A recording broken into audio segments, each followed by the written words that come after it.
DC నాయకుడు కృషి మంత్రి జోగి రమేష్ గారి అక్రమ అరెస్టుగా చూస్తా ఉన్నాం. ఈ ప్రభుత్వం వచ్చిన తర్వాత ఏదైనా ఒక భారీ ఇన్సిడెంట్ ప్రభుత్వానికి నష్టం జరిగే ఒక ప్రక్రియ జరిగితే వెంటనే దాని దారి మరలించే కార్యక్రమం జరుగుతాం. ఒక పక్క తుఫాన్ విపత్తు వల్ల రైతులు నష్టపోయారు, రైతాంగం నష్టపోయారు.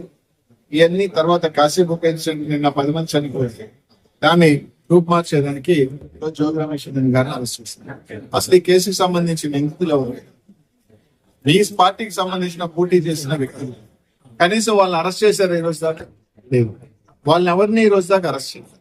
ఒక తప్పుడు కన్ఫెషన్, ప్రతి దానికి ఏంటంటే ఒక తప్పుడు కన్ఫెషన్ రాయించడం, దాని మీద అరెస్ట్ చేయడం, ఇదే ప్రక్రియ జరుగుతూ ఉంది. ఈరోజు తప్పకుండా జగన్మోహన్ రెడ్డి గారు ఈరోజు ప్రజల్లో మళ్ళీ వస్తా ఉంటే మేము పొరపాటు జరిగింది, తప్పు జరిగింది, జగన్మోహన్ రెడ్డి గారిని ఈరోజు ఈరోజు మేము ఆయన ఎన్నుకోకుండా ఏ విధంగా నష్టపోయే ఉన్నది ప్రజల్లో ఒక భావన ఉంది. కూటమి ప్రభుత్వం చెప్పిన దొంగ హామీల వల్ల కావచ్చు, లేకపోతే దొంగ ప్రామిసుల వల్ల కావచ్చు, మోసపోయామని ఒక భయం ఉంది.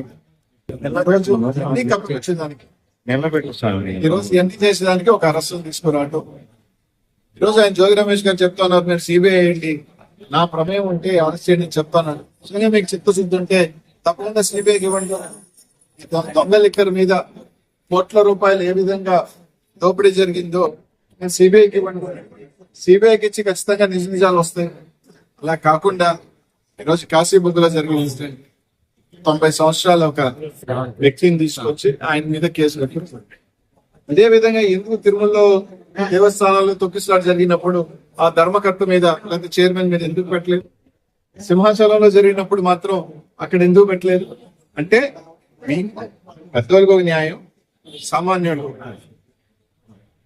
ఏ విధంగా దారులు మళ్ళించే పనులు, ఏ విధంగా కక్ష సాధింపులు జరుగుతున్నాయి రాష్ట్ర ప్రజలు అందరూ కూడా గుర్తిస్తూ ఉన్నారు.